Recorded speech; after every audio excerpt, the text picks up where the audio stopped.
School అలా start అయిందో లేదో వీళ్ళకప్పుడే సెమిస్టర్ 1 రాయమని వాట్సాప్లో పెట్టారు. మళ్ళీ దాన్ని జిరాక్స్ తీపించుకొని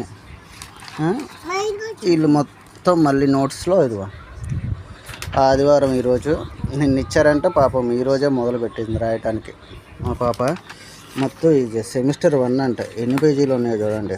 1 2 3 4 5 6 7 8 9 పేజీలు సెమిస్టర్ 1. మళ్ళీ సెమిస్టర్ 2 కూడా పెట్టారు. మళ్ళీ అవి జిరాక్స్ తీపించుకొని మళ్ళీ అవి రాయాలి. ఆ రోజుల్లో మాకైతే అట్లాంటివి ఏమి లేవు. అంతా చెప్పటం రాయటం. వీళ్ళేమో ఇంపార్టెన్స్ క్వశ్చన్స్ కాకుండా మొత్తం అన్నీ ఇచ్చేసి రాయమంటున్నారు. ఈ రోజుల్లో ఏం చదువుల్లో మళ్ళీ వారికి ఏం ఎక్కుతాయో నాకైతే అర్థం కావట్లేదు. మా పాప 9th క్లాసు. అయ్యో బాబాయ్, ఆ రోజుల్లో మరి అట్లయితే మాకు లేదు. మరి వాళ్ళు చెప్పేవారు లేకపోతే గైడ్ చెప్పి రాసుకునే వాళ్ళం, కానీ ఇట్లా వాట్సాప్లు అట్లాంటివి ఏం లేవు.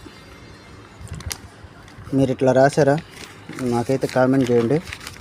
ఈ రోజుల్లో అయితే టెక్నాలజీ పరంగా పెరిగిపోయింది. విద్య కూడా అట్లాగే అయిపోయింది. విద్య అంతా వాట్సాప్లో పెట్టుడు, హోంవర్క్ మొత్తం చేయడు. ఇక్కడ చూడు సిరి పాప పొద్దున్నే ఇది కూడా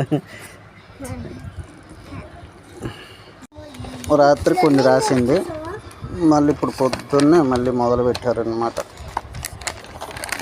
మళ్ళీ రేపటికల్లా ఈ చూపించాలని. ఈ చదువులు ఏంటో ఆ రోజుల్లోనే బెటర్ నాకు తెలిసి. ఏంటో కానీ ఆ రోజుల్లో ఫుల్గా చదువుకునే వాళ్ళం. అన్నీ టీచర్స్ అర్థమయ్యేలా చెప్పేవాళ్ళు. ఈరోజు ఈ వాట్సాప్కి వచ్చింది. ఇది మంచిదా, రైటా, రాగా? ఇది కరెక్ట్ పద్ధతేనా? ఇట్లాగా మీరైతే కామెంట్ చేయండి. మన పేజీని ఫాలో అవ్వండి, మన ఛానల్ ఫాలో అవ్వండి, లైక్ చేయండి, షేర్ చేయండి, సబ్స్క్రైబ్ చేయటం మాత్రం మర్చిపోకండి.